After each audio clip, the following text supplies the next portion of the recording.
there is a terrible doctrine that goes around in Nigeria that you give your tithe to your man of God or to your spiritual father. Those are thieves. Those spiritual fathers that collect your tithe are thieves. Did you hear me? If you call me your spiritual father, this month's salary is your first fruit of the year. It is for me, not for church. It's for it is for this altar. It is for this oracle. Are you hearing me? It is for this vessel, this one God has prepared. It is for my welfare. If you honor me with the first fruit of your first year, by the middle of this year, if you don't testify, come back, I'll give back to you.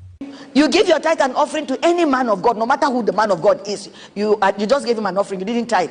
And that man of God is a thief. So you cannot bring your tithe to me. I will not even collect it. My dear people.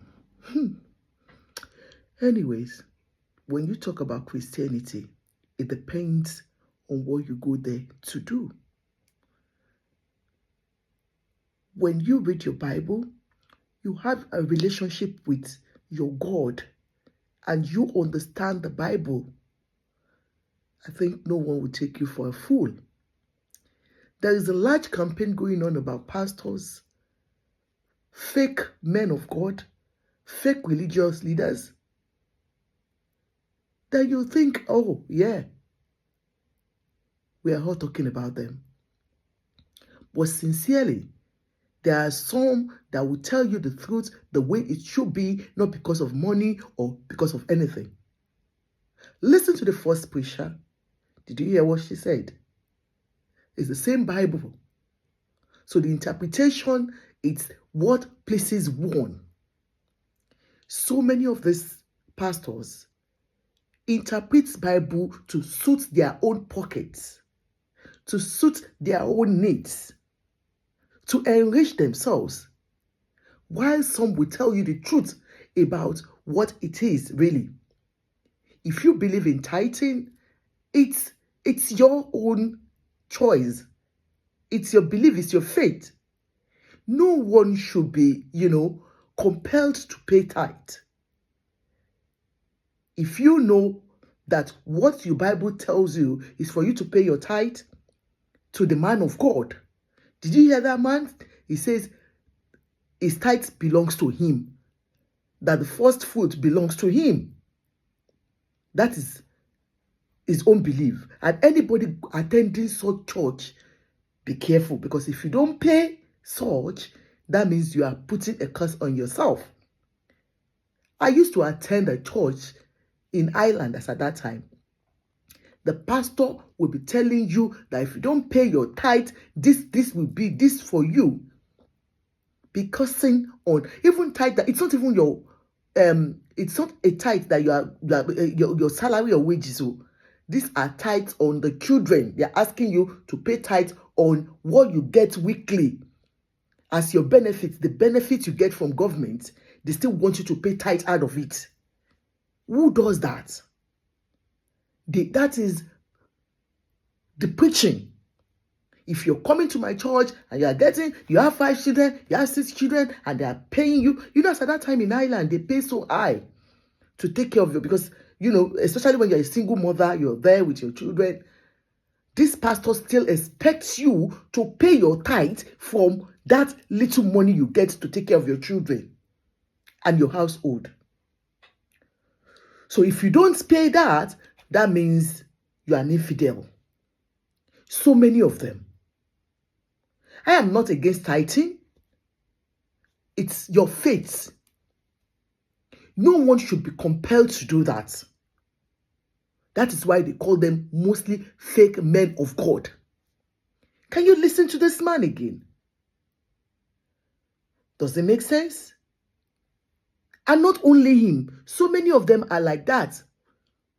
They preach with curses, they preach with bitterness, all because they want to ride on private jets. They want to have their own car, they want to have everything. You church member that you are paying your tithes, how much are you getting? Out of your nothing, you still have to force yourself.